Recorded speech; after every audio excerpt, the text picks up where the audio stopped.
J'avais un enfant avec la Coréenne et un enfant avec ma cousine. Ils étaient jeunes dans les deux cas. On me considérait comme un irresponsable. C'est vers la fin de cette période que, à mon dépourvu, je trouvais mon dépanneur et je vivais avec mes deux femmes dans mes appartements multiples. Elles s'occupaient des bébés à la maison avec ma tante. Mon livreur était mon commandant à l'ONU.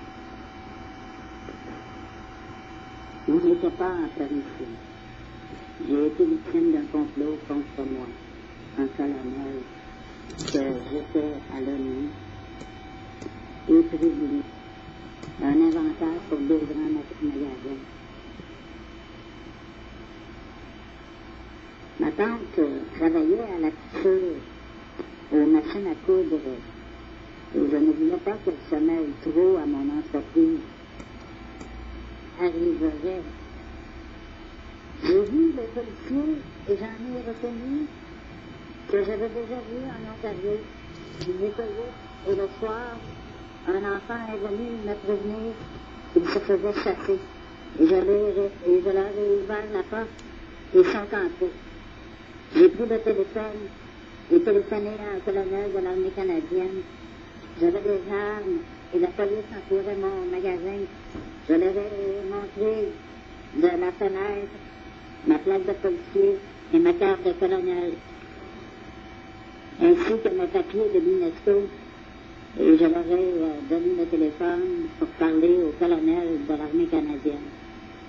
Et on s'est arrangé et tout s'est bien terminé. Dans l'histoire du Brésil, je m'étais rendu dans le pays car je choisissais mes voyages et j'allais voir les investissements de mon héritage. Et que la bonne nouvelle allait enfin arriver, car il y avait des gens intéressés.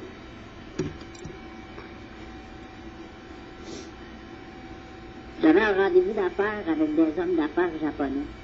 Je leur avais donné rendez-vous à l'ancien forum de Montréal. Ça n'a pas vraiment fonctionné. On allait se redonner rendez-vous au Japon. J'avais discuté avec eux de mes vêtements et leur avais proposé de leur présenter un défilé de mode après le repas directement au restaurant. un spectacle avec des serpents, dont ma conjointe était la modèle.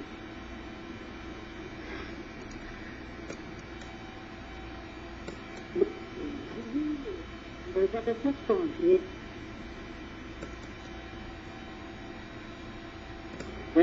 Pour d'une grande table ronde, que pour faire plaisir à des amis, je les avais invités à venir découvrir avec moi le pays fantastique qu'est le Japon.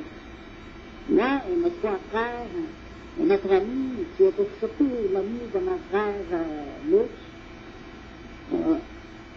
Lucie était triste,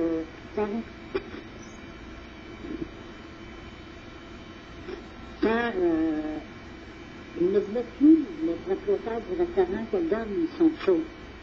Et je me suis choquée, et de l'autre côté de la table, près de la porte des toilettes, pas très loin des cuisines, nous avons commencé la partie à deux.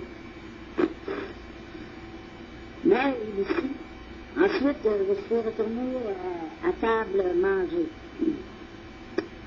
Il n'avait pas permis le serpent, et on avait osé contre le restaurateur de me donner quand même le spectacle. Caché près des toilettes, bien en vue de mes invités, hommes d'affaires, et tout se bien déroulé.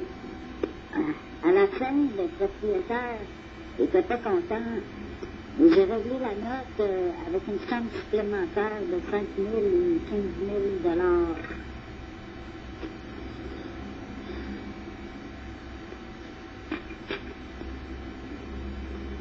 Je suis sûre que ma mémoire se souvient bien que Lucie était très confortable avec moi et riche, qu'on avait une Porsche et une Ferrari que j'avais achetée en Italie. Quand j'ai acheté ma Ferrari, j'ai acheté une Ferrari à mon petit frère. Elle était jaune. Mais j'avais acheté juste avant, peut-être 3 semaines avant, une Lamborghini que j'ai revendue à mon frère. Je les avais tous conduites. Je reste amnésique. Mais je me souviens bien qu'on a vécu en Italie dans un de mes blocs. Et c'est bien vrai qu'on a aussi vécu aux États-Unis dans une de mes maisons. Elle était très libre et pouvait des ici en Italie et à Montréal. Un jour, j'ai appris la mort au téléphone d'un de mes bébés. Remplacé. Car je m'ennuyais trop de mon petit frère. Alors, j'étais avec Julie que j'avais apporté mes serpents à mon exposition au Salon des métiers d'art après le Brésil, que je sortais d'une conférence sur le changement climatique, que j'avais payé mon show sur le grand écran en montrant au monde à Montréal,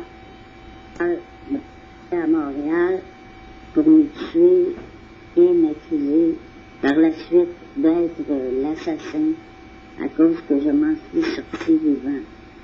Ça a débuté dans mon entrepôt de la rue Sainte-Catherine, où est-ce que le matériel de mon exposition, de mes expositions à venir, prévues dans plusieurs pays, était entreposé. L'exposition de Montréal avait été un rodage. La bâtisse m'appartenait, ainsi que la bâtisse sur la rue Saint-Paul que j'avais, et que c'était une ancienne manufacture de textile. J'avais en valeur mobilière 80 millions de dollars. Que j'arrivais du Brésil et plus rien n'était pareil, que mes frères n'avaient plus tout leur argent, je ne les croyais pas. Ils étaient contre moi, et que quand je me suis réveillée un matin, depuis l'étage de la rue Sainte-Catherine, et que je me demandais ce que je faisais là, avec Lucie, dans le lit, et que Lucie me demandait de ne pas m'énerver, et que mon cousin et mes frères, et que j'avais, et que c'était une ancienne manifestation, et mes frères,